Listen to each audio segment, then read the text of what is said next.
Hello student, ધોરણ 7 વિષય ગણિત. આપણે આગળના પીરિયડમાં સધે 2.1 જોયું. હવે અત્યારે સધે 2.2 એમાં દાખલા નંબર પહેલો અને બીજો તમારા પાઠ્યપુસ્તકની અંદર આપેલા છાંકિત કરેલી આકૃતિઓ છે એ તમારે જોઈ અને સમજી લેવાની છે ફક્ત. એના પછી છે ક્વેશ્ચન 3, ગુણાકાર કરી સંક્ષેપમાં ફેરવો અને મિશ્ર અપૂર્ણાંકમાં દર્શાવો. પહેલું છે 7 ગુણ્યા 3 પંચમાંશ. આગળ તમને પીડીએફમાં મેં ગુણાકારનો જે સૂત્ર મૂક્યું હતું, અંશનો ગુણાકાર અને છેદનો ગુણાકાર. તો સૌથી પહેલાં 7 ગુણ્યા 3 આ બંને અંશમાં છે, તો 7 ગુણ્યા 3 કરો એટલે 7 ગુણ્યા 3 છેદમાં આવ્યા 5. તો 7 તરી 21 છેદમાં આવ્યા 5 એટલે 21 પંચમાંશ. હવે એને મિશ્ર અપૂર્ણાંકમાં ફેરવો. તો મિશ્ર અપૂર્ણાંકમાં ફેરવવા માટે આપણે 21 ને 5 આપણે 21 ને 5 વડે ભાગવા પડશે. તો 5 ચોક 20, 1 વધ્યા 0 એટલે જવાબ આવ્યો 4.1 પંચમાંશ. એ જ પ્રમાણે બીજો દાખલો છે 4 ગુણ્યા 1 તૃતીયાંશ. તો આપણે જેમ આગળ કર્યું 4 ગુણ્યા 1 છેદમાં 3, 4 એકા 4 છેદમાં આવ્યા 3.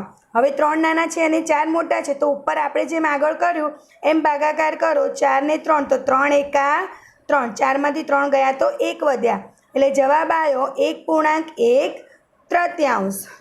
એના પછી ત્રીજો દાખલો 2 ગુણ્યા 6 છેદમાં 7, 2 6 12 છેદમાં 7.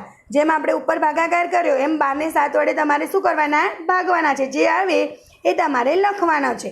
એના પછી છે 5 ગુણ્યા 2 નવમાંશ. તો 5 ગુણ્યા 2 છેદમાં 9, 5 દુ 10 છેદમાં 9. ઉપરના જેમ જ ભાગાકાર કરી અને જે આવે એ જવાબ તમારે લખવાનો છે.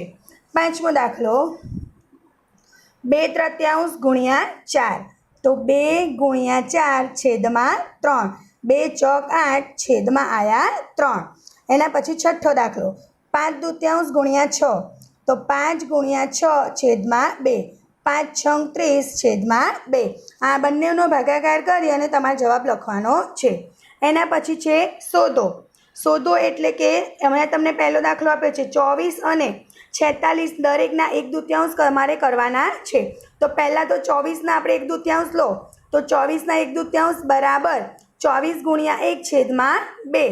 તો 24 એકા 24 છેદમાં આવ્યા 2. તો તમને ખબર છે કે 12 દુ 24 થાય એટલે જવાબ આવ્યો 12. એ જ પ્રમાણે 46ના કરો. તો 46ના 1/2 તો 46 ગુણ્યા 1 છેદમાં 2. હવે એનો છેદ ઉડશે 23 દુ 46 અને 23 એકા 23 એટલે 24ના 1/2નો જવાબ 12 આવ્યો અને 46ના 1/2નો જવાબ આવ્યો 23. એના પછી છે દાખલા નંબર 6, ગુણાકાર કરી મિશ્ર અપૂર્ણાંકમાં દર્શાવો. મિશ્ર અપૂર્ણાંકને આપણે સૌથી પહેલાં અશુદ્ધ અપૂર્ણાંકમાં ફેરવવા પડશે. તો 3 ગુણ્યા પાયો 25, 25 ને 1 26 છેદમાં આવ્યા 5. હવે જેમ તમે આગળ કર્યું 3 ગુણ્યા 26 છેદમાં 5. હવે 26 ગુણ્યા 3 કરો. મોઢે ના આવડે તો બાજુમાં ગુણાકાર કરો. 26 ગુણ્યા 3, 6 તરી 18 વધી 1, 2 તરી 6, 6 ને 1 7.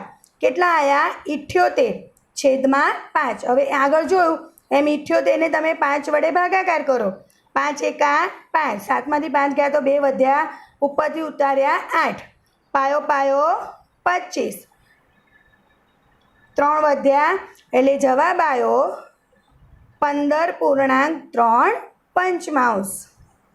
એના પછી બીજો દાખલો 5 ગુણ્યા 6.3 ચતુર્થાંશ. તો 5 ગુણ્યા 6 ચોક 24, 24માં 3 ઉમેરો, 25 26 અને 27 છેદમાં આવ્યા 4. જેમ આપણે આગળ કર્યું 27 ગુણ્યા 5 કરો. તો 27 ગુણ્યા 5 તો 5 7 પંચા 35 વધી 3, 2 પંચા 10, 10 ને 3 13, 135 છેદમાં 4. બંનેનો ભાગાકાર કરી અને જે જવાબ આવે તમારે લખવાનો છે. હવે એના પછી છે દાખલા નંબર 7, શોધો 2.3 ચતુર્થાંશ અને 4.2 નવમાંશ બંનેના 1/2. જેમ આપણે આગળ કર્યું પહેલાં તો 2.3 ચતુર્થાંશના 1/2 લેવાના છે. તો મિશ્ર સંખ્યાને આપણે અશુદ્ધ અપૂર્ણાંકમાં ફેરવીશું. તો 4 દુ 8, 8માં 3 ઉમેરો, 9 10 અને 11 છેદમાં 4. ના 1/2 તો ગુણ્યા 1/2. હવે અંશનો ગુણાકાર અને છેદનો ગુણાકાર 11 એકા 11 અને 4 દુ 8. હંમેશાની જેમ જ અંશ છે તે મોટો છે અને છેદ નાનો છે તો ભાગાકાર થશે. ભાગાકાર કરશો અને જે જવાબ આવે તે તમારે લખવાનો છે.